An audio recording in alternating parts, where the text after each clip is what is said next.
PwC has conducted a piece of research, and that research has been all around envisaging the future and looking at 2020 and trying to identify 3 potential scenarios that could exist in 2020.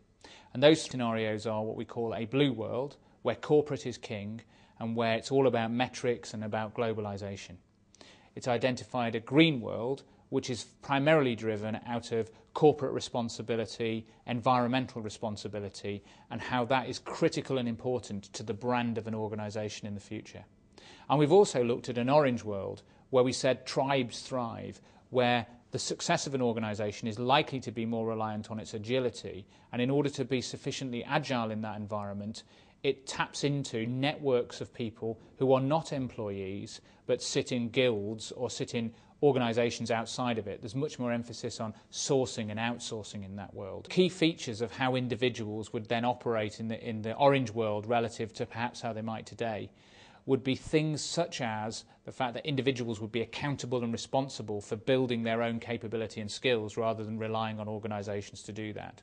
The way they would do that, we envisaged, would be that they would set up guilds between them, and those guilds would focus on technical areas and specialist capability, and between them they'd share that knowledge and share that capability.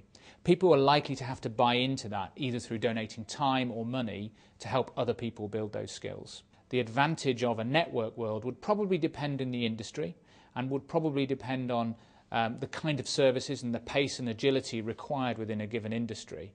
So, for example, where stability was critical and important, and the quality of the underlying service, and to some degree the view that the customer is the most important part of the equation, and it's important to have people who feel that and have skin in the game, a blue world type employee environment might be more successful than a networked environment. However, where product may be king, where it's all about the latest generation and it's all about making sure you've got the ability to provide the customer with the latest thinking, then that might be a scenario where the networked environment would dominate and be beneficial and be more successful than a blue world, for example. So to illustrate the orange world, what we essentially came up with a fictitious company called Data Honey. Data Honey, we envisaged, would be an organisation based in Oslo. It has a turnover of $4 billion, despite the fact there are only 100 core staff in it. And it operates in the technology sphere, focusing around communication services to other organisations. It was able to grow significantly, focus on the external marketplace, providing the services that it provided to its customers without having to create a significant infrastructure and the cost associated with creating that infrastructure.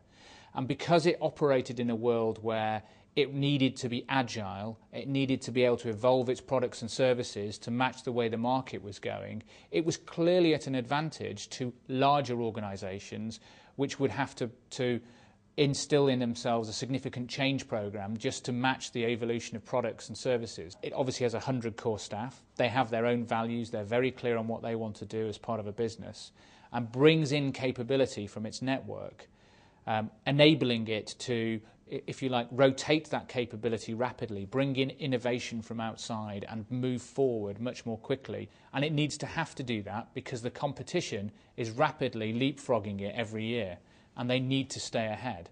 Bringing in new thinking and new ideas and new technology and converging those into one product is not necessarily as easy if you've got a single employee base that you're leveraging from. If you have an employee base that is drawing in people who are perhaps learning things in an entirely different industry and bringing in that innovation, it's easier to keep ahead from a product perspective.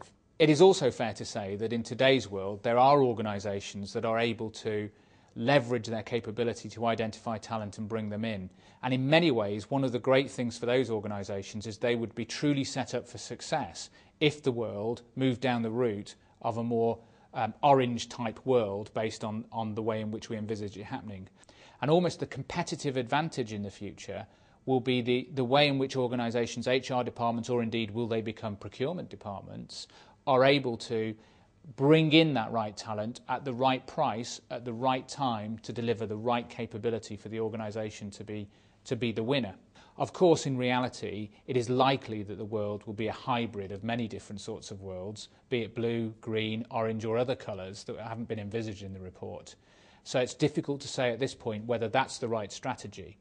And actually, that's really the key point in the report, is that organisations need to think through their strategies so they envisage multiple future worlds, so they're not caught out in a scenario where perhaps macroeconomic events have an impact in such a way that it moves in a different direction to the way they envisaged it.